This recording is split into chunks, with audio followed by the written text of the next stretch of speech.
तो रोसे आज बनव शाग भजा शाग फ्रिज रखा 5 ରୁ 6 मास पर्यंत ये रेसिपी खिया हे कौन गैस कले तो मुई तो देखो सी भी गोड़ हाथ मुँह धुआ देकर आसीगला सूप पीब।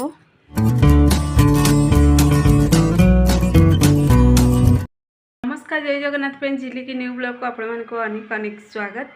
तो ये चलतु ब्लॉग स्टार्ट करवा। तो आज मु रोसई कौन करी कौन कुकिंग रिलेटेड वीडियो प्रस्तुत करी देखेबी चलतु। तो रोसई आज बनव शाग भजा शाग भजार अल्प टिके आलू देकर शाग को भाजी जेहेतु आज गुरुवार तो बिना प्याज रसुण तो से सब आज पूरा पूरी सिंपल खाଇବା बनव।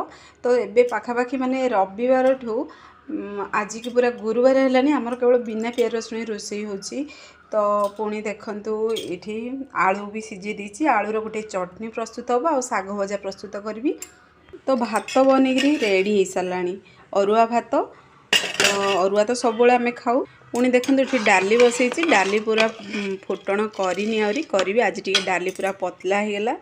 तो जेहेतु पानी टी अधिक देती से डाली पानी को सुखौची मु देखो ये। तो गैस पैन पूरा हाई रखी टी सुखौची डाली जमती बहलिया टी बनव। तो डाली फुटण करनी करी। पुणी देखंतु आज आमर कुकिंग वीडियो पई बहुत बढ़िया गोटे रेसिपी प्रस्तुत हम। तो आपको बनईकरी फ्रिज रखा 5 ରୁ 6 मास पर्यंत ये रेसिपी खिया हे कौन गैस कले तो मुई कहीदे।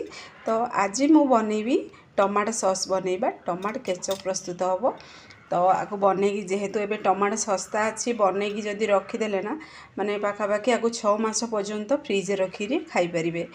तो आज वीडियोटी बनईबी आज अपलोड हम ना काली वीडियोटी मोर कुकिंग चैनल रे अपलोड हम। तो जदि आपण मैंने देखिकी बनवा चाहूँगी ताहले देखिपारे केते सुंदर पूरा लाल लाल टमाटो होती देखंतु। मैं भल से धोई देती एवं स्टार्ट करी रोसई सरला खाइबा सरला वीडियोटी प्रस्तुत करी। तो आपण मैंने फुल वीडियो को वाच करंतु केमिति कौन टमाटो सॉस बनैली। तो आपण मानक मु शेयर करी केमिति देखा जाउची पूरा पूरी मार्केट स्टाइल देखा जाउची कि घर नॉर्मल भली देखा जाउची से भी देखिरे आपण माने जानि परिबे। फ्रेंड्स देखंतु घर को आसी छतु किंतु देखंतु ए छतुर ना कौन मु जानिनी। तो केवल आनिचंती आको रोसई करिक देबी। तो आपण मैंने कमेंट करी कहतु ए छतुटी माने एमती जेमती कि पाଳ छतु बटन छतु अच्छी से भाई आ नाटी कौन अच्छी कमेंट करंतु। देखंतु रोसई सरिलाणी। तो अल्प टिके जेहेतु शाग भजा गोटे बिडार भजा देखंतु केते अल्प हिला। तो आम 2 जण ही खाइबु जेहेतु हजबैंड रो मोर। तो पुओ तो स्कूल जाइए से तार टिफिन नहीं खाइबनी पुणी आलू चटनी प्रस्तुत करची। तो ता सहित गरम गरम भात अरुआ भात पुणी डाली। देखंतु पुओ आनी गरम गरम सूप। तो पुणी बिना प्याज रसुण सूप बिना प्याज रसुण ना। तो जेहेतु आज गुरुवार तो मु प्याज रसुण खाइबिनी तो से बिना प्याज रसुण रांची। तो देखंतु तार फ्लेवर बहुत बढ़िया लगे मते भेज सूपटा बहुत बढ़िया लगे इधर पनीर फनीर पड़ी हुए तो खाया भी भल लगे। तो ने तू भी तो देखंतु सी भी गोड़ हाथ मुँह धुआ देकर आसीगला सूप पीब। बहुत गरम अच्छी किंतु जेहेतु एबे टिके हल्का गरम भी लगे।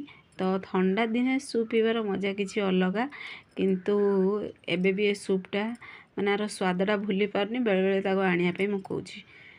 तो पूरा पूरी सिंपल भेज सूप पुणी बिना प्याज रसुण। तो आपण मानक पसंद कि नहीं कमेंट करंतु। देखंतु मु आज बनैली टमाटो सॉस। तो मु एथिरे भरी देली आपण मानक देखै पालिनी। तो बासन गुडा बाहर करी। तो देखंतु केते बढ़िया पूरा पूरी माने दुकान भली ही सॉस बनिकी पूरा रेडी होईची। तो आ टिके गिना रे देखंतु अच्छी देखै दोची। तो देखंतु केते बढ़िया पूरा स्ट्रक्चर आछि देखंतु। तो आपन जदि वीडियोटी देखिरी बनया को चाहूचंदी ताले झिली कुकिंग यूट्यूब चैनल जानतु देखंतु घरे बनांतु देखिबे समस्त पसंद भी करिवे। आ बिना केमिकल रे भी घरे आपन माने बिना कलर रे बनेकरी खाई परिबे टमाटो सॉस पिला मानक रुटी सहित हो ब्रेड सहित हो। तो निश्चय घरे ट्राई करिवे। तो आलू टमाटर गोटे तरकारी प्रस्तुत हम आ इडली बनैबी जेहेतु आज गुरुवार तो टिफिन ही खाइबू। तो ये राति पूरा 8:30 बाजिला। तो प्रेसर ही संगे संगे बसैबी एबे। फ्रेंड्स देखंतु ये मु आलू टमाटर झोल बसईदेली या प्रेसर पूरा सीटी देदेवी। ता सहित गरम गरम इडली प्रस्तुत करी। इडली सहित देखंतु ये आलू टमाटर झोल बन खाए ना बहुत टेस्टी लगे। पुणी देखो ये अच्छे चटनी। तो आज चटनी इडली आलू टमाटो झोल खाइबे समस्ते ये खटाड़िया स्वाद जमी आसो से जेहेतु देखिए इडली सहित टे खटा खटा खाया भल लगे। तो देखु पुओ भी ये अच्छी तो माँ पुओ कथा आम रोषे कर। तो चलतु आलू आमर कषी है कि नहीं देखा। तो देखो आलू टमाटो केते बढ़िया पूरा कलर भी आसी तो बहुत बढ़िया ये कषी भी हो सारी। तो ये पानी को ऐड करी सीटी दे देवा कथा। तो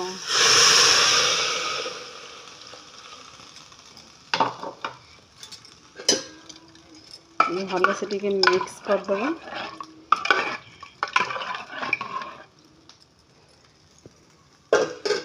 केते बड़ बड़ साइज रे टमाटो ऐड करछि देखंतु जेहेतु हम तो सीटी दवा तो सीझी जीवो सेति ऐड करछि। तो फ्रेंड्स पुओ कौन करछि चलंतु देखिबा। तो जेहेतु माँ पुओ ही आम माँ पुओ गप करी करी कथा हे नहीं टाइम पास करिया कथा। से ट्यूशन रो आसीगला माने तो माँ पुओ टी कथा होचु सी जाकरी गोड़ हाथ धोईकरी तार काम से करछि होमवर्क करछि। पुणी देखंतु एटी से पूरा आज बोर हो गलानी बोधे बोर लाଗୁଛି ଶୋଇଲୁଣି।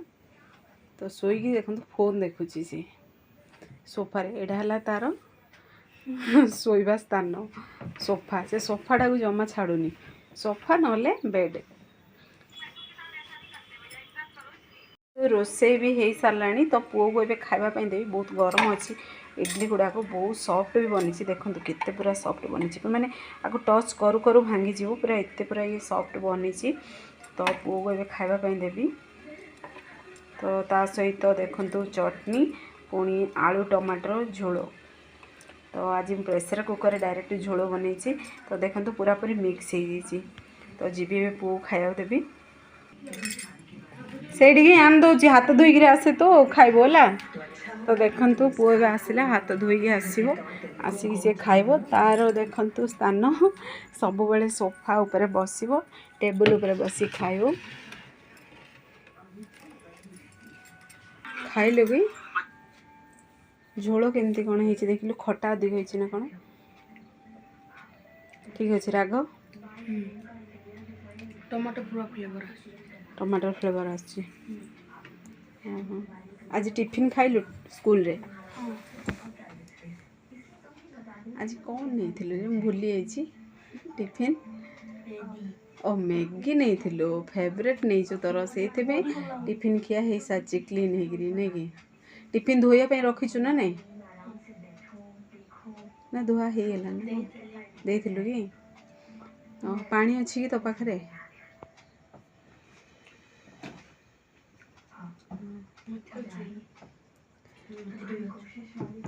फ्रेंड्स देखंतु जेहेतु से टिफिन खाऊची माने इडली खाऊची तो से हाथ में खाऊची ना खोया पड़े नहीं रे सब स्कूल को गला समय प्राय टाइम खोया पड़े।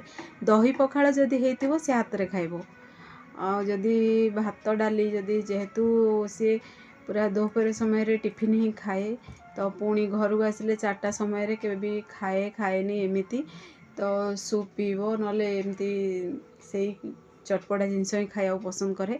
तो ताकू सब 10टा टाइम रे गला बेले ही ताकू भात खुआई जीवाई कह जाए। तो ताकू तो से निजे खाएनी पेट भरिकी तो से खोया पड़े जे से भातटा पेट भरी केबे भी खाएनी टिफिन खाईदेव पेट भरिकी किंतु से भात केबे खाएनी। तो ताकू से 8th क्लास पढ़िलानी किंतु ताकू खोया पड़ुछि। तो आ भली छुआ आपण घरे जदि अच्छंदी ताहले कमेंट करंतु। आपण मैंने जदि ब्लॉग टी पसंद आसथिबो ताहले सांग मानकु शेयर करंतु लाइक करंतु चैनल रे जदि नुआ अछंदी चैनल को मारो सब्सक्राइब कर दियंतु बेल आइकन क्लिक कर दियंतु जहाँ फल रे मोर सब वीडियो नोटिफिकेशन प्रथमे आपण मानकु पहुंचीबो।